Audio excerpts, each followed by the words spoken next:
নমস্কার দর্শক বন্ধুরা, শেয়ার টেয়ার চ্যানেলে ক্যান্ডেলস্টিক্সের ওপর বেসিক টু অ্যাডভান্স কোর্সে আপনাকে স্বাগত। এই ভিডিওটা দেখার জন্য আপনাকে ধন্যবাদ। আজকে যে ক্যান্ডেলস্টিক্সের টপিকটা নিয়ে আমি আলোচনা করব সেটা হচ্ছে ডোজি ক্যান্ডেলস্টিক্স। ডোজি ক্যান্ডেলস্টিক্স একটা খুবই গুরুত্বপূর্ণ ক্যান্ডেলস্টিক্স। যখন কোনো লং ট্রেন্ডের পর কোনো ডোজি ক্যান্ডেলস্টিক্স দেখি তখন মার্কেটের কী কী সিনারিও হতে পারে, ডোজি ক্যান্ডেলস্টিক্স ফরমেশনের পেছনে মার্কেটে কী কী সাইকোলজি কাজ করে, ডোজি ক্যান্ডেলস্টিক্স কয় প্রকার, ডোজি ক্যান্ডেলস্টিক্সকে কনফার্ম করার জন্য আমরা কী কী ওয়েস্টার্ন ইন্ডিকেটর ইউজ করতে পারি, স্টপ লস কোথায় দেবো, আমাদের টার্গেট কী হবে, ইচ অ্যান্ড এভরিথিং আমি এই ভিডিওটাতে আলোচনা করব। হয়তো ভিডিওটা একটু লম্বা হতে পারে, বাট আমি রিকোয়েস্ট করব ভিডিওটাকে শেষ অবধি দেখুন। আমি গ্যারান্টির সাথে বলতে পারি এই ভিডিও থেকে আপনি কিছু না কিছু অন্তত শিখবেন, যেটা আপনার ট্রেডিংয়ে কাজে লাগবে। বা যদি আপনি শেয়ার মার্কেটে টেকনিক্যাল অ্যানালিসিস নিয়ে পড়াশোনা করছেন বা টেকনিক্যাল অ্যানালিসিস সম্বন্ধে নলেজ গ্যাদার করতে চান, এই ভিডিওটা আপনার পক্ষে খুবই উপযোগী হবে। চলুন দেখা যাক। ডোজি ক্যান্ডেলস্টিক্সের ফরমেশনের আগে আসার আগে আমরা দেখব যে কোনো পার্টিকুলার টাইম স্পেন্টে যখন কোনো বুলিশ ক্যান্ডেলস্টিক্স আর কোনো বেয়ারিশ ক্যান্ডেলস্টিক্সের ফরমেশন হয় তখন সেটা থেকে আমরা মার্কেটের কি ইন্ডিকেশন পাই। যখন কোনো বুলিশ ক্যান্ডেলের ফরমেশন হয় পুরো ক্যান্ডেল থেকে আমরা বুঝতে পারি সে পার্টিকুলার টাইম স্পেন্টে বায়াররা মার্কেটটাকে ডমিনেট করে, বায়ার্স আর ইন কন্ট্রোল। আর যখন কোনো বেয়ারিশ ক্যান্ডেলস্টিক্সের ফরমেশন হয় তাহলে সে পার্টিকুলার টাইম স্পেন্টে সেলার মার্কেটটাকে ডমিনেট করেছে। সেটা আমরা কি দেখে বুঝতে পারছি? সেটা আমরা লং বুলিশ বডি আর লং বেয়ারিশ বডি দেখে বুঝতে পারছি। বডি যত সিগনিফিকেন্ট হবে তত বেশি সেই মার্কেটে বায়ার ডমিনেট করছে নাকি সেলার ডমিনেট করছে সেটা বুঝতে পারবো। আর উইক যত কম হবে তত বেশি কনফিউশনটা কম হবে। কিন্তু যদি আপনারা এখানে ডোজি ক্যান্ডেলস্টিক্স দেখেন, এটার বডি নেই বললেই চলে। এটা মানে আমরা কি বুঝতে পারি? যেখানে মার্কেটটা শুরু হয়েছে সেখানেই মার্কেটটা শেষ হয়েছে। ওপেন প্রাইস আর ক্লোজ প্রাইসের মধ্যে ডিফারেন্স খুবই কম। আর ডোজির উইক অনেক বেশি বড়, অনেক বেশি হাই। তো এটা থেকে আমরা কি বুঝতে পারি? যখন মার্কেটটা শুরু হয়েছিল বায়াররা মার্কেটটাকে ডমিনেট করে উপরে নিয়ে গেল, সেলাররা মার্কেটটাকে ডমিনেট করে নিচে আনলো, করে একদম ওপেন প্রাইসের কাছাকাছি ক্লোজ করলো। বায়ার আর সেলারের মধ্যে একটা ইনডিসিশন কাজ করছে। ইনডিসিশন মানে কি? ইনডিসিশন মানে পার্টিকুলার টাইম স্পেন্ডে বায়ারও বুঝতে পারছে না কি করবে আর সেলারও বুঝতে পারছে না কি করবে, মানে একটা কনফিউশন ক্রিয়েট করছে। তো ডোজি মানে হচ্ছে একটা কনফিউশন। তো ডোজি কখন এফেক্টিভ হয়? যখন কোনো দীর্ঘমেয়াদী ট্রেন্ডের পর ডোজির ফরমেশন হয়। সাপোজ এটা একটা দীর্ঘমেয়াদী আপ ট্রেন্ড আর একটা দীর্ঘমেয়াদী ডাউন ট্রেন্ড। তখন যদি কোনো ডোজির ফরমেশন হয় তখন সেই ডোজিটা বেশি এখানে কোনো ট্রেন্ড নেই যে সেখানে যদি কোনো ডোজির ফরমেশন হয় সেই ডোজিটা এফেক্টিভ ডোজি নয়। ডোজি এফেক্টিভ হওয়ার জন্য কোনো দীর্ঘমেয়াদী ট্রেন্ডের প্রয়োজন, সেটা আপ ট্রেন্ডও হতে পারে আর সেটা ডাউন ট্রেন্ডও হতে পারে। তো আমি ফার্স্টে কি বললাম? ডোজি মানে একটা ইনডিসিশন। তো যখন কোনো ট্রেন্ডের পর কোনো ডোজির ফরমেশন ঘটে তার মানে এটা নয় সেই ট্রেন্ডটা রিভার্সাল হবে। ডোজির ফরমেশন হলে সেই ট্রেন্ডটা স্লো হয়ে যাবে। আর তিনটে পসিবিলিটিস হতে পারে। ফার্স্ট পসিবিলিটিস হচ্ছে যে ট্রেন্ডটা রিভার্স হতে পারে, মানে আপ ট্রেন্ডটা ডাউন ট্রেন্ড হতে পারে, ট্রেন্ডটা ফ্ল্যাট মার্কেটে পরিণত হতে পারে, বা ট্রেন্ডটা রিফ্রেশ হয়ে আরো বেশি কন্টিনিউ হতে পারে। সিমিলারলি ডাউন ট্রেন্ডের ক্ষেত্রে ট্রেন্ডটা আপ ট্রেন্ডে হতে পারে, ডাউন ট্রেন্ডে যেতে পারে, বা ট্রেন্ডটা ফ্ল্যাট মার্কেটে চলে যেতে পারে। তাহলে কি ডোজির যখন ফরমেশন ঘটবে তার মানে এটা কখনো নয় যে ডোজি সেই ট্রেন্ডটাকে রিভার্স করবে। ডোজি সেই ট্রেন্ডটার মুভমেন্টটাকে স্লো করবে। মার্কেটটা আপ হবে নাকি মার্কেটটা ফ্ল্যাট মার্কেটে যাবে নাকি বা মার্কেটটা ডাউন হবে নাকি সেটার জন্য আমাদের এক্সট্রা কনফার্মেশন দরকার। এক্সট্রা কোনো প্যাটার্নের কনফার্মেশন, এক্সট্রা কোনো ইন্ডিকেটরের কনফার্মেশন দরকার। এক্সট্রা কনফার্মেশনের উপর ভিত্তি করেই আমরা ডিসিশন নিতে পারবো ডোজির পর আমরা ট্রেড করব নাকি। দীর্ঘমেয়াদী আপ ট্রেন্ড বা দীর্ঘমেয়াদী ডাউন ট্রেন্ডের পর যদি আপনারা ডোজি দেখেন তাহলে কিন্তু আপনারা ট্রেড করবেন না, আগে কনফার্মেশনের ওয়েট করবেন। বিভিন্ন ধরনের ইন্ডিকেটর, বিভিন্ন ধরনের প্যাটার্ন, যেটা আমি ভিডিওতে আলোচনা করব, কনফার্মড হয়ে তখনই আপনারা ট্রেড করবেন। যখন কোনো আপ ট্রেন্ডের পর যদি কোনো ডোজি ফরমেশন ঘটে, ট্রেন্ডটা রিভার্স হতে পারে, ট্রেন্ডটা ফ্ল্যাট মার্কেটে পরিণত হতে পারে, বা ট্রেন্ডটা রিফ্রেশ হয়ে উপর দিকে যেতে পারে। সিমিলারলি ডাউন ট্রেন্ডের ক্ষেত্রেও সেম, ট্রেন্ডটা কন্টিনিউয়াস ডাউন ট্রেন্ডে যেতে পারে, ট্রেন্ডটা ফ্ল্যাট মার্কেটে পরিণত হতে পারে, বা ট্রেন্ডটা আপ ট্রেন্ডে পরিণত হতে পারে। তাহলে দেখুন এখানে একটা দীর্ঘমেয়াদী আপ ট্রেন্ডের পর একটা ডোজির ফরমেশন ঘটেছে। ডোজির ফরমেশন ঘটার পর সেই মার্কেটটা ডাউন ট্রেন্ডে পরিণত হয়েছে। পয়েন্ট টু বি নোটেড, যখন ডোজির ফরমেশন ঘটেছে তারপরে একটা পেয়ারিশ ক্যান্ডেলস্টিক্স এর ফরমেশন ঘটেছে। যেই পেয়ারিশ ক্যান্ডেলস্টিক্স এর ক্লোজিং প্রাইস দোজির আগে যে ক্যান্ডেলস্টিক্সটা ছিল সেটার ক্লোজিং প্রাইসের কম, মানে প্রাইসটা কমে গিয়ে ক্লোজ হয়েছে, তাই এখান থেকে আমরা একটা কনফার্মেশন পাচ্ছি এবার মার্কেটে সেলাররা হাবি হচ্ছে, সেলাররা প্রাইসটাকে নিয়ে যাবার চেষ্টা করছে। আর এই বেয়ারিশ ক্যান্ডেলস্টিক্সটা একটু ভালো করে লক্ষ্য করুন, এই বেয়ারিশ ক্যান্ডেলস্টিক্সটা একটা লং আপার উইকের ফরমেশন ঘটিয়েছে।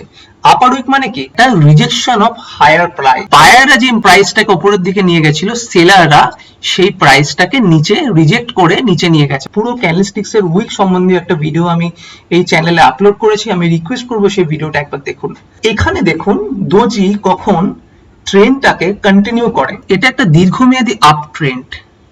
আপ ট্রেন্ডের পর একটা দোজির ফরমেশন ঘটেছে। আপ ট্রেন্ডে দোজি ফরমেশনের পরে একটা স্ট্রং বুলিশ ক্যান্ডেলস্টিক্স এর ফরমেশন ঘটেছে। ট্রেন্ডটা এতটাই স্ট্রং যে ট্রেন্ডটা দোজিকে ব্রেক করে বেরিয়ে গেল। তাহলে কি যখন কোনো দোজির পর কোনো একটা বুলিশ ক্যান্ডেলস্টিক্স এর ফরমেশন হয় তখন সেই ট্রেন্ডটা আপ ট্রেন্ডে পরিণত হবার একটা চান্স থাকে।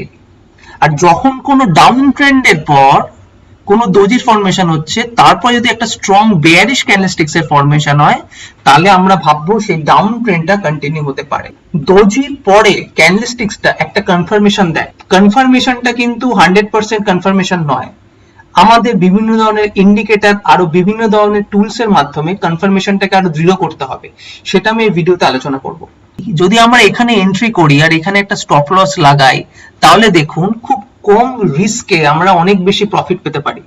এখানে আমি স্টপ লস লাগালাম আর এখানে এন্ট্রি করলাম, দেখুন এতটা প্রফিট পাবো, তারপরে এখানে যখন কোনো বেয়ারিশ প্যাটার্নের ক্যান্ডেলস্টিক্স থাকবে তখন মার্কেট থেকে এক্সিট করে দেবো। যখন কোনো আপ ট্রেন্ডের পর যখন কোনো দোজি ফরমেশন ঘটে যেটা একটা আপ ট্রেন্ডের কন্টিনিউয়েশনকে বোঝাচ্ছে, সেই টাইমে সেই ট্রেন্ডটা খুব স্ট্রং ট্রেন্ডকে বোঝায়, সেই পার্টিকুলার ট্রেন্ডে যদি আমরা এন্টার করি তাহলে আমরা কম রিস্কে অনেক বেশি প্রফিট বুক করতে পারি। এটা রিস্ক জাস্ট একটা ক্যান্ডেলের রিস্ক, কিন্তু এটা প্রফিট অনেকটা বেশি। এবার যখন কোনো দোজির ফরমেশন ঘটবে তখন ফ্ল্যাট মার্কেটে কিভাবে পরিণত হচ্ছে? দীর্ঘমেয়াদী আপ ট্রেন্ডের পর একটা দোজির ফরমেশন, সেটা একটা ফ্ল্যাট মার্কেটে পরিণত হচ্ছে। যখন কোনো দোজি আমরা দেখব এর মানে এই নয় যে ট্রেন্ডটা চেঞ্জ হবে, এর মানে এই নয় যে ট্রেন্ডটা রিভার্সাল হবে, মানে ডাউন ট্রেন্ড আপ ট্রেন্ডে যাবে, আপ ট্রেন্ড ডাউন ট্রেন্ডে যাবে, এর মানে কিন্তু এটা নয়। এর মানে হচ্ছে ট্রেন্ডটা উইক, মানে ট্রেন্ডটা দুর্বল হয়েছে।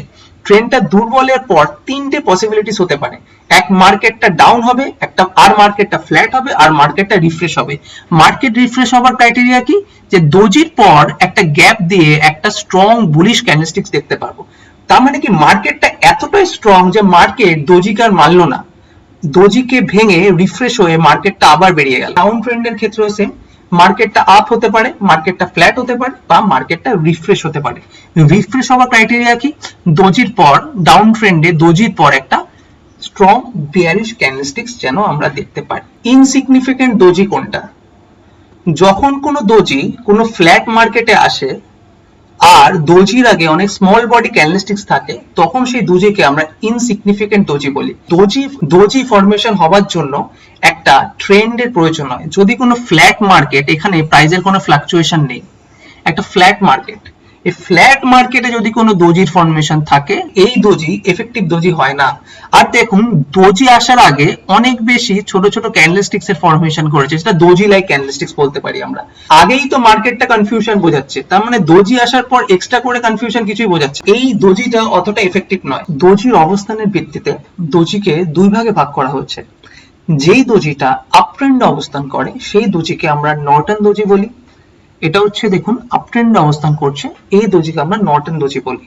আর যে দোজিটা ডাউন ট্রেন্ডে অবস্থান করে সেই দোজিকে আমরা সার্ডন দোজি বলি। এটা দেখুন ডাউন ট্রেন্ডে অবস্থান করেছে, এই দোজি আসার পর এটা আপ ট্রেন্ডে পরিণত হয়। ফেল সার্ডন দোজি, আপ ট্রেন্ডের পর যখন এই সার্ডন দোজিটা অবস্থান করেছে কিন্তু এটার অবস্থান হওয়া সত্ত্বেও এই ট্রেন্ডটা রিভার্স হয়নি, মানে আপ ট্রেন্ডে পরিণত হয়নি, এই ট্রেন্ডটা ডাউন ট্রেন্ডে পরিণত হয়েছে। তাহলে আমরা এটাকে একটা ফেল সার্টেন দোজি বলবো। কোনো দোজি কোনো দীর্ঘমেয়াদী আপ ট্রেন্ডের পর কোনো দোজির ফরমেশন ঘটেছে, আপ ট্রেন্ডে ফরমেশন ঘটেছে, আর কোনো দোজির ডাউন ট্রেন্ডের পর কোনো দোজির ফরমেশন করেছে। আপ ট্রেন্ডের দোজি বেশি রিলেভেন্ট, মানে আপ ট্রেন্ডের দোজি ডাউন ট্রেন্ডে হবার বা ফ্ল্যাট মার্কেট হবার চান্সেস বেশি থাকে। আর ডাউন ট্রেন্ডের যে দোজি আছে সেটা রিভার্স হওয়ার চান্সেস খুবই কম, বা ফ্ল্যাট হওয়ার চান্সেস খুবই কম, এটা ডাউন হওয়ার চান্সেস কিন্তু বেশি। তাই আপ ট্রেন্ডের দোজি ডাউন ট্রেন্ডের দোজির থেকে বেশি স্ট্রং হয়, এটা খুব ইম্পর্টেন্ট পয়েন্ট। মানে আপ ট্রেন্ডের দোজি দেখে আমরা যত বেশি ভালো কনফার্মেশন পাই, যত বেশি ডিসিশন মেকিংটা ভালো করতে পারি, ডাউন ট্রেন্ডে যে দোজি দেখবো, ডাউন ট্রেন্ডের দোজি কনফার্মেশন পাওয়ার জন্য আমাদের অনেক বেশি এক্সট্রা এফোর্ট দিতে হয় বা এক্সট্রা কনফার্মেশনের দরকার হয়। তাই আপ ট্রেন্ডের দোজিটা বেশি স্ট্রং হয়। এই যে ইস্টার্ন জাপানিজ ক্যান্ডেলস্টিক্স গুলো আছে, এই ইস্টার্ন জাপানিজ ক্যান্ডেলস্টিক্স গুলো যদি আমরা খালি চোখে ট্রেডিং করি তাহলে আমরা পুরোপুরি কনফার্মেশন পাই না, তো সেখানে বেশিরভাগ ক্ষেত্রেই আমরা ভুল হতে পারি। তখন আমরা ওয়েস্টার্ন ইন্ডিকেটরের সাহায্য নিই। আপ ট্রেন্ডের দোজি ডাউন ট্রেন্ডের দোজির থেকে বেশি স্ট্রং। এই বিভিন্ন ইন্ডিকেটরের ইউজ করে আমরা এক্সট্রা কনফার্মেশন পাবো। যখন আমরা ট্রেডিং করছি, যখন আমাদের মানি ইনভেস্ট করছি, সবার আগে আমাদের এই বিষয় সম্বন্ধে নলেজ নেওয়াটা খুব ইম্পর্টেন্ট। প্রপার নলেজ না নিয়ে যদি আমরা কোথাও মানি ইনভেস্ট করি তাহলে সেখানে লোকসানের সম্ভাবনা অনেক বেশি হাই হয়।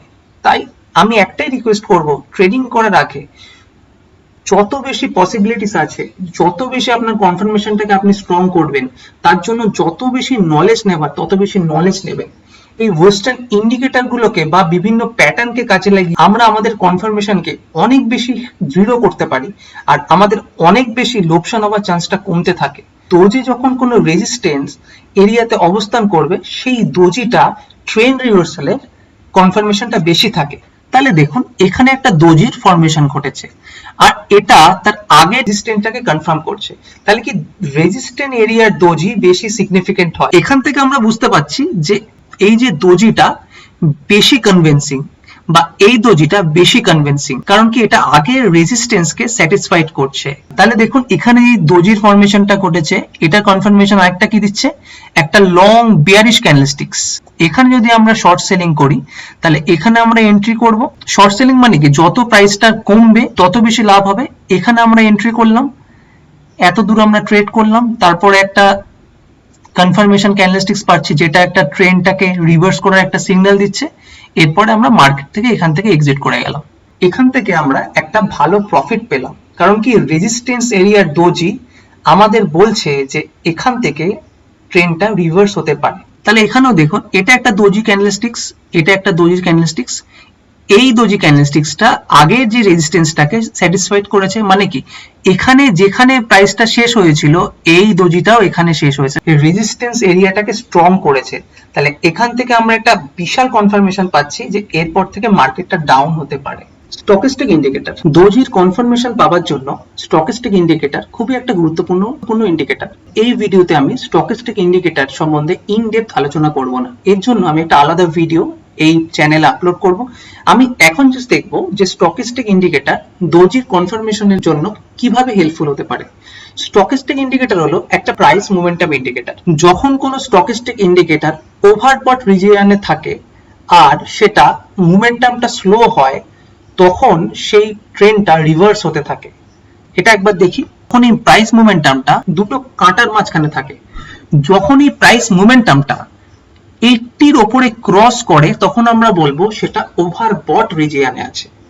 আর যখন প্রাইস মোমেন্টামটা 20-র নিচে নেমে যায় তখন আমরা বলবো সেটা ওভারসোল্ড রিজিয়নে আছে। যখন এই প্রাইস মোমেন্টামটা কোনো ওভারবট রিজিয়নে থাকে এবং প্রাইসের মোমেন্টামটা যখন স্লো হয়ে যায় তখন সেটা একটা ট্রেন্ড রিভার্সালের সংকেতকে বোঝায়।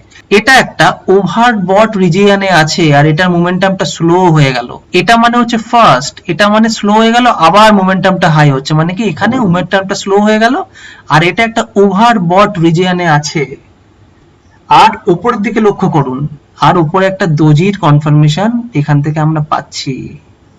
তাহলে একটা দোজি ফর্ম করলো, নিচে ইন্ডিকেটরের মাধ্যমে বুঝতে পারলাম যে এটা একটা ওভারবট রিজিয়নে আছে আর এটা মোমেন্টামটা স্লো হয়ে গেছে। এটা একটা এক্সট্রা কনফার্মেশন দিল যে প্রাইসটা ডাউন ট্রেন্ডে পরিণত হওয়ার একটা চান্স আছে। এই দোজির পর একটা বেয়ারিশ ক্যান্ডেলস্টিক্স এর ফরমেশন ঘটেছে। আর সিমিলারলি যখন কোনো ডাউন ট্রেন্ড থাকবে তখন যখন কোনো দোজির ফরমেশন হবে, তখন যদি স্টকিস্টিক ইন্ডিকেটরটা ওভারসোল্ড রিজিয়নে থাকে, 20 নিচে থাকে, তাহলে আমরা বুঝবো সেই ট্রেন্ডটা রিভার্স করতে পারে। তাহলে দেখুন এখানে রেজিস্ট্যান্স প্লাস স্টকিস্টিক ইন্ডিকেটর, দোজিটা আগে রেজিস্ট্যান্সকে স্যাটিসফাই করলো, স্টকিস্টিক ইন্ডিকেটরটা ওভারবট রিজিয়নে আছে, এই কনফার্মেশনটা আরো বেশি স্ট্রং হয়ে গেল। যখন কোনো দোজি একটা বড় ভলিউমের সমন্বয়ে গঠিত হয়, সেটাও একটা এক্সট্রা কনফার্মেশন দিচ্ছে।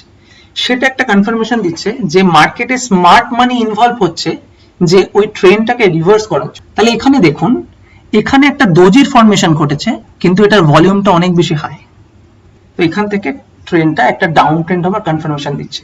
তাহলে তিনটে কনফার্মেশন আমি আলোচনা করলাম। ফার্স্ট হচ্ছে রেজিস্ট্যান্স, সেকেন্ড হলো স্টকিস্টিক ইন্ডিকেটর, থার্ড হলো ভলিউম। এখানে যদি আমরা এই দোজিটাকে দেখি, স্টকিস্টিক ইন্ডিকেটরে ওভারবট রিজিয়নে আছে, প্লাস এটা একটা ভলিউম হাই, আর সেকেন্ড এটা একটা রেজিস্ট্যান্সের মধ্যে আছে। তাহলে এখান থেকে বুঝতে পারছি যে এই তিনটে কনফার্মেশন এই ট্রেন্ডটাকে স্যাটিসফাইড করছে, আর এখান থেকে আমরা কনফার্ম হতে পারছি। বোলিঞ্জার্স বন্ড, এটাও একটা ইন্ডিকেটর। আমি এই ভিডিওতে বোলিঞ্জার্স বন্ড সম্বন্ধে বেশি আলোচনা করব না, এটা রিলেটেড ইন ডেপথ ভিডিও আমি আপলোড করব। আমি জাস্ট এখানে বলবো যে বোলিঞ্জার বন্ডকে আমরা কিভাবে কাজে লাগাতে পারি। বোলিঞ্জার বন্ড হলো একটা চ্যানেলের মতো, জাস্ট মনে রাখুন এটা চ্যানেলের মতো। চ্যানেলের মতো কেন বলছি, এই চ্যানেলের মধ্যেই প্রাইসটা আপ ডাউন করবে। এটা একটা আপার চ্যানেল মনে রাখুন, এটা একটা মিডল চ্যানেল মনে রাখুন, এটা একটা লোয়ার চ্যানেল মনে রাখুন। পুরো ট্রেন্ড এই চ্যানেলের মধ্যে দিয়ে যাচ্ছে, মানে এই চ্যানেলের বাইরে বেরোনোর সম্ভাবনা খুবই কম। মানে আপ ট্রেন্ডটা ওই চ্যানেলের মধ্যে থাকবে, এই ডাউন ট্রেন্ডটা ওই চ্যানেলের মধ্যে থাকবে। তাহলে এটা থেকে আমাদের কনফার্মেশন পাওয়াটা অনেক বেশি ইজি হবে। যখন এটা ডাউন ট্রেন্ডে পরিণত হলো এখানে, তখন এটা আবার আপ ট্রেন্ডে পরিণত হলো। আবার যখন আপ ট্রেন্ডে পরিণত হলো, চ্যানেলের গায়ে যখন লাগলো, তখন সেই মার্কেটটা ফ্ল্যাট হলো। আবার এটা আপ ট্রেন্ডে পরিণত হলো, আবার এই মার্কেটটা ফ্ল্যাট হলো। মানে কি, আমি এটার মাধ্যমে বলতে চাইছি যে পুরোটা ট্রেন্ড, ডাউন ট্রেন্ড হোক বা ফ্ল্যাট মার্কেট হোক বা আপ ট্রেন্ড হোক, পুরোই চ্যানেলের মধ্যেই অবস্থান করবে। চ্যানেলের গায়ে যখন কোনো ক্যান্ডেলস্টিক্স থাকবে, সেটা আমাদের বলবে ওই ক্যান্ডেলস্টিক্স এর পর ডাউন ট্রেন্ড হবার সম্ভাবনা বেশি। আর যদি নিচের চ্যানেলে যখন কোনো ক্যান্ডেলস্টিক্স থাকবে, তখন সেটা আমাদের বলবে ওই ক্যান্ডেলস্টিক্স এর পর আপ ট্রেন্ড হবার সম্ভাবনা বেশি। কারণ কি, চ্যানেলের মধ্যে পুরো ট্রেন্ডটা অবস্থান করছে। এবার ভালো করে দেখুন, এখানে একটা দোজির ফরমেশন ঘটেছে, ঠিক আছে? এখানে একটা দোজির ফরমেশন ঘটেছে, আর এটা আপার চ্যানেলের গায়ে অবস্থান করেছে। তাহলে কি, আমি আগেই বলেছি যখন আপার চ্যানেলের গায়ে কোনো ক্যান্ডেলস্টিক্স এর অবস্থান হবে, তখন সেই ক্যান্ডেলস্টিক্সটা একটা ট্রেন্ড রিভার্সালের কনফার্মেশন দেবে। আর আমি ভিডিও শুরুতে বলেছিলাম ডাউন ট্রেন্ডে যে দোজি থাকবে, সেই দোজিটা অনেক বেশি উইক হয় আপ ট্রেন্ডের দোজির থেকে। তাই ডাউন ট্রেন্ডের দোজির জন্য আমাদের সাপোর্ট এরিয়া সবসময় খুঁজতে হয়, আর আমরা সবসময় দেখতে হয় সেটা ওভারসোল্ড পজিশনে আছে নাকি। দেখুন, একটা ডাউন ট্রেন্ডে একটা দোজির ফরমেশন ঘটেছে, তাহলে কি সেটা একটা সাপোর্ট এরিয়াতে আছে। কারণ কি, আগে একটা এখানে একটা প্রাইস ছিল, এর থেকে নিচে নামেনি, তার মানে কি এটা একটা সাপোর্ট এরিয়াতে আছে, আর এটা একটা ওভারসোল্ড রিজিয়নে আছে। সেটা একটা কনফার্মেশন দিচ্ছে এটা আপ ট্রেন্ডে পরিণত হওয়ার একটা চান্স আছে। স্ট্রং বেয়ারিশ ক্যান্ডেলস্টিক্স, এখানে একটা গ্যাপ, তারপরে একটা দোজি। এখানে একটা স্ট্রং বুলিশ ক্যান্ডেলস্টিক্স, এখানে একটা গ্যাপ, এখানে একটা দোজি। এরকম যদি গ্যাপ দিয়ে যদি কোনো দোজির ফরমেশন ঘটে, তখন সেই ট্রেন্ডটা খুব স্ট্রং হয়। এটা খুব ইম্পর্টেন্ট পয়েন্ট। যদি ডাউন ট্রেন্ড এখানে চলছে, এখানে একটা বেয়ারিশ ক্যান্ডেলস্টিক্স, এখানে গ্যাপ হলো, আর এখানে একটা দোজি। সাপোজ এটা হচ্ছে আগের দিনের বেয়ারিশ ক্যান্ডেলস্টিক্স, পরের দিন একটা দোজির ফরমেশন ঘটেছে, সেই দোজিটা বেশি স্ট্রং হয়, সেই দোজিটা বেশি ট্রেন্ডটাকে রিভার্স করার ক্ষমতা রাখে। সিমিলারলি আপ ট্রেন্ডে যখন কোনো দোজি হয়, আপ ট্রেন্ডে যখন কোনো এরকম ক্যান্ডেলস্টিক্স এর ফরমেশন ঘটে, তারপর যদি একটা দোজির ফরমেশন ঘটে পরের দিন, তখন সেই ট্রেন্ডটা ডাউন ট্রেন্ডে করার একটা স্ট্রং কনফার্মেশন রাখে। সেলারদের একটা হাই প্রবাবিলিটি ট্রেড দেখা যায়। মানে কি, স্ট্রং বেয়ারিশ ক্যান্ডেলস্টিক্স থাকছে, তখন কি সেলাররা যত শেয়ার ছিল তত শেয়ার বেচতে থাকলো, তারপরে একটা আনসার্টেনিটি কাজ করছে, তারপরে বায়াররা অ্যাক্টিভ হওয়ার একটা চান্স আছে। সিমিলারলি যদি একটা বুলিশ ক্যান্ডেলস্টিক্স থাকে, স্ট্রং বুলিশ ক্যান্ডেলস্টিক্স, মানে কি বায়াররা সেই সেশনে অনেক বেশি হাবি হয়ে গেছে, অনেক বেশি হাবি হয়ে সব শেয়ার কিনে ফেললো, বা এটাকে আমরা বলি লাস্ট বায়ার। তারপর যদি কোনো একটা গ্যাপের সাথে দোজির ফরমেশন ঘটে পরের দিন, তখন আমরা বুঝতে পারি যে মার্কেটে বায়াররা যা কেনার কিনে নিয়েছে, এবারে সেলাররা মার্কেটটাকে ডমিনেট করবে। তাহলে এখানে দেখুন, এখানে একটা স্ট্রং বেয়ারিশ ক্যান্ডেলস্টিক্স, কিন্তু এটা একটা গ্যাপের পরে একটা দোজির ফরমেশন ঘটেছে এবং ট্রেন্ডটা আপ হয়ে গেল। দোজির আরেকটা স্ট্রং প্যাটার্ন হলো, সেটা আমি আপ ট্রেন্ডের ক্ষেত্রে ইউজ করব, সেটা হচ্ছে দোজি যদি কোনো স্ট্রং লং বুলিশ ক্যান্ডেলস্টিক্স এর পর যদি কোনো দোজির অবস্থান করে সেটা সবথেকে স্ট্রং দোজি। যদি স্ট্রং বুলিশ ক্যান্ডেলস্টিক্স এর ফরমেশন ঘটে তাহলে কি বুঝতে পারছি যে বায়াররা যা কেনার কিনে নিয়েছে, এই জন্য ক্যান্ডেলস্টিক্সটা অনেক বেশি বুলিশ হয়েছে। তারপরে একটা দোজির ফরমেশন হলো গ্যাপ আপ ওপেনিং থেকে, তাহলে কি সেটা একটা মার্কেটে আনসার্টেনিটি বোঝাচ্ছে। যেহেতু অনেক বেশি লং বুলিশ ক্যান্ডেলস্টিক্স এর ফরমেশন ঘটেছিল, তাহলে কি মার্কেটে লাস্ট বায়ার অবধি কেনা হয়ে গেছে, এরপরে মার্কেটটা ডাউন ট্রেন্ডে হওয়ার একটা চান্স আছে। তাহলে দেখুন এটা একটা বুলিশ ক্যান্ডেলস্টিক্স, এরপর একটা দোজি। এই ক্যান্ডেলস্টিক্সটা যত বেশি বুলিশ হতো তত বেশি কনফার্মেশনটা হাই হতো এবং এটা ডাউন ট্রেন্ডে পরিণত হয়েছে। দোজি কয় প্রকার? দোজি দেখুন এটা হচ্ছে 4 প্রাইস দোজি। 4 প্রাইস দোজি মানে হচ্ছে দোজি যেদিন শুরু হয়েছিল ওপেন ক্লোজ হাই লো একই দিনে, যেই সব শেয়ারের মধ্যে কোনো লিকুইডিটি থাকে না, কোনো কেনা বেচা হয় না, বা কোনো মাইক্রোচিপ কোম্পানি যদি কোনো থাকে, সেসব কোম্পানির মধ্যে এইরকম ফরমেশনের দোজি আমরা দেখতে পারি। ঠিক আছে, তারপর হচ্ছে লং লেগ দোজি।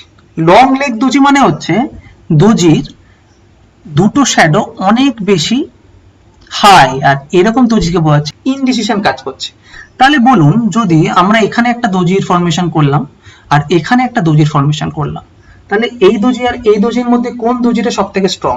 সব থেকে স্ট্রং হচ্ছে এই দোজিটা। যত বেশি শ্যাডো বড় হবে তত বেশি মার্কেটে সেই পার্টিকুলার টাইম স্পেন্ডে ইনডিসিশন কাজ করবে।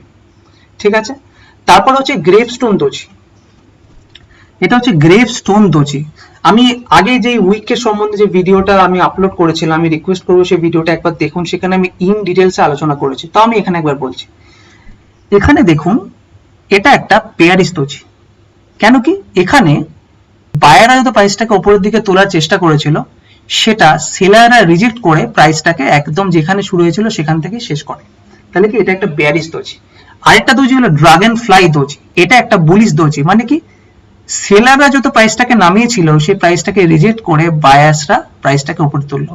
তাহলে এই তিনটে দোজি হলো আইডিয়াল দোজি। কিন্তু আমরা যখন রিয়েল মার্কেটে বা রিয়েল কোনো ট্রেডিং এর ক্ষেত্রে যখন কোনো দোজি দেখবো, তখন সেটা দোজি লাইক হবে, সেরকম পার্টিকুলার দোজি নাও হতে পারে। তাহলে যখন কোনো লং লেগ দোজি দেখবো, গ্রিনিশ বডিওয়ালা দোজি দেখতে পারি, বা একটু বেয়ারিশ বডিওয়ালা দোজি দেখতে পারি, বা এরকম দোজিও দেখতে পারি। গ্রেভস্টোন দোজির ক্ষেত্রে এরকমও দোজি হতে পারে, এরকমও দোজি হতে পারে, একটু গ্রিনিশ বডি আছে, বা এরকমও দোজি হতে পারে, বা ড্রাগন ফ্লাইয়ের ক্ষেত্রে এরকমও দোজি হতে পারে, বা এরকমও দোজি হতে পারে। প্র্যাকটিক্যাল মার্কেটে স্ট্রাকচারের উপর বেশি ডিপেন্ড করব না, আমরা সাইকোলজির উপর ডিপেন্ড করব।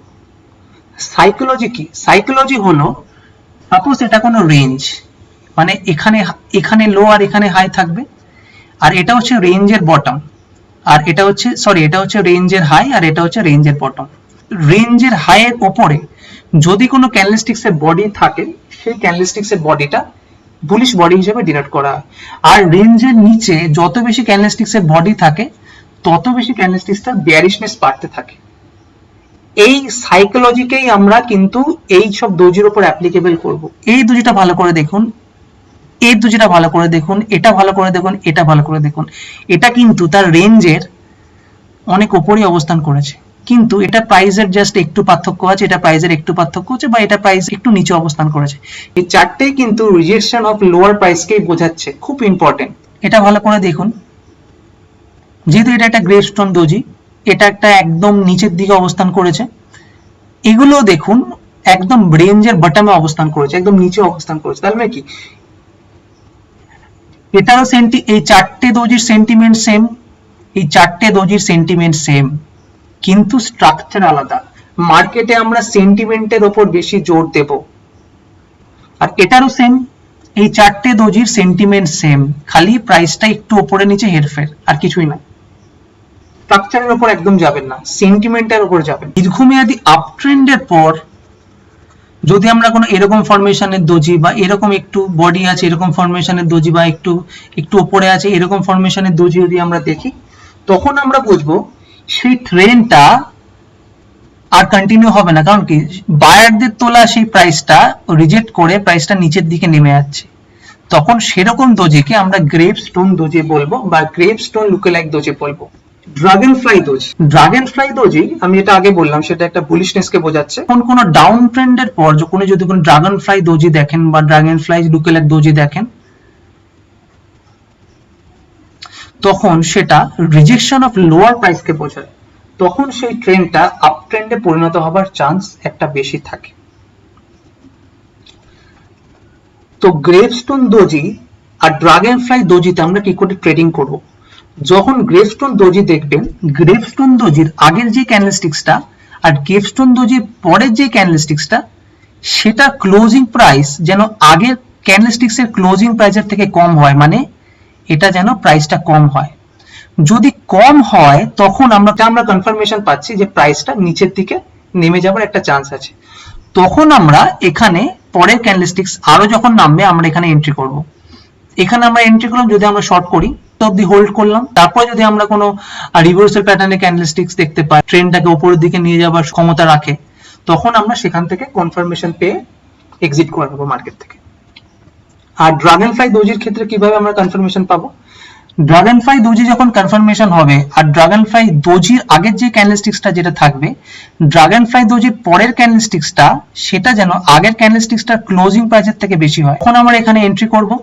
তারপরে আমরা হোল্ড করব। তারপর যখন যদি কোনো বেয়ারিশ ক্যান্ডেলস্টিক্স বা কোনো বেয়ারিশ সিগন্যালের প্যাটার্ন পাই, তখন আমরা মার্কেট থেকে এক্সিট করে নেব। এবার হচ্ছে স্টপ লস আমরা কোথায় দেব, আমাদের টার্গেট কি হবে। আমি আগেও আলোচনা করেছি কিভাবে আমরা এন্ট্রি করব, কিভাবে আমরা এক্সিট করব, তাও আমি একটা সেপারেট সেশন এখানে করছি। তো স্টপ লস আর টার্গেট আমরা কি করে করব? যখন কোনো দোজি আমরা দীর্ঘমেয়াদী আপ ট্রেন্ডের পর দেখতে পাই, দোজি সেটা একটা বেয়ারিশ ক্যান্ডেলস্টিক্সে আমরা পাচ্ছি, সেটা একটা কনফার্মেশন দিচ্ছে যে এটা ট্রেন্ডটা আমাদের রিভার্স হতে পারে। যদি আমরা শর্ট করি মানে কি, যদি আমরা শর্ট সেলিং করি, তাহলে আমরা এটা কনফার্মেশন পাওয়ার পর আমরা এখানে এন্ট্রি করব, আমরা এত অবধি হোল্ড করব। তারপর যদি কোনো বুলিশ ক্যান্ডেলস্টিক্স প্যাটার্ন পাই, তখন আমরা মার্কেট থেকে এখানে এক্সিট করে নেব। ঠিক আছে? সাপোজ যদি আমরা আগে থেকে এন্ট্রি থাকি, দোজি যদি এখানে দেখতে পাই, আমরা দুটো জিনিস করব। ফার্স্ট হচ্ছে এই লং পজিশনটাকে আমরা এক্সিট করে নেব, আর সেকেন্ড খুব ইম্পর্টেন্ট, যেটা আমাদের ট্রেলিং স্টপ লস, সেটাকে আমরা বাড়াবো। মানে আমাদের স্টপ লসকে আমরা টাইট করব। যদি আমরা স্টপ লসটা এখানে দিই, সেই স্টপ লসটাকে কমিয়ে আমরা এখানে আনবো। স্টপ লস সম্বন্ধে আমি পুরো বিস্তারিত পিয়ারসিং প্যাটার্ন ক্যান্ডেলস্টিক্স কি সেই ভিডিওতে আমি আলোচনা করেছি, খুব ইম্পর্টেন্ট। আপনারা প্লিজ সেই ভিডিওটা একবার দেখুন। সেখানে আমি স্টপ লস কি, ব্রেক ইভেন স্টপ লস কি, ট্রেলিং স্টপ লস কি, প্রাইমারি স্টপ লস কি, পুরো বিস্তারিত আমি আলোচনা করেছি। দোজি যদি কোনো স্ট্রং কন্টিনিউয়াস প্যাটার্নের ফরমেশন ঘটায়, তখন আমরা কি করব, সেটা খুব ইম্পর্টেন্ট। সাপোজ কোনো দীর্ঘমেয়াদী আপ ট্রেন্ড, সেখানে একটা দোজির ফরমেশন ঘটেছে, সেটা একটা গ্যাপে একটা বুলিশ ক্যান্ডেলস্টিক্স এর ফরমেশন করেছে, তখন এই ট্রেন্ডটা স্লো হবে না, সেই ট্রেন্ডটা রিফ্রেশ হয়ে আবার খুব ফুল ফেজে উপরের দিকে উঠতে থাকে। এখানে যদি আমরা স্টপ লস লাগাই, তাহলে দেখুন এখানে রিস্ক ফ্যাক্টর খুবই কম, কারণ কি একটা ক্যান্ডেলের রিস্ক, আর এখানে আমাদের রিওয়ার্ড ফ্যাক্টরটা অনেক বেশি হাই হবে। তারপর যদি কোনো বেয়ারিশ ক্যান্ডেলস্টিক্স প্যাটার্ন থাকে, তখন আমরা এখান থেকে এক্সিট করে যাব। সাপোজ এটার ক্ষেত্রেও যখন কোনো দীর্ঘমেয়াদী ডাউন ট্রেন্ড, একটা দোজির ফরমেশন হলো, দোজির ফরমেশনের পর একটা বেয়ারিশ ক্যান্ডেলস্টিক্স, সেটা একটা স্ট্রং কন্টিনিউয়াস প্যাটার্নকে বোঝাচ্ছে। যদি আমরা এখানে স্টপ লস লাগে, সেটা শর্ট সেলিং এর ক্ষেত্রে, তাহলে আমরা এখানে স্টপ লস লাগাচ্ছি। মার্কেটটা যত নিচে নামবে, তারপর যদি কোনো বুলিশ ট্রেন্ড রিভার্সাল প্যাটার্ন আমরা দেখি, তখন আমরা এখান থেকে এক্সিট করে যাব। রিস্ক খুব কম, প্রফিট অনেক বেশি। তাহলে দেখলেন তো দোজি কতটা ইম্পর্টেন্ট ক্যান্ডেলস্টিক্স। যদি এই ভিডিওটা আপনার ভালো লেগে থাকে, আমি রিকোয়েস্ট করব প্লিজ এই চ্যানেলটাকে সাবস্ক্রাইব করুন, শেয়ার করুন। ধন্যবাদ।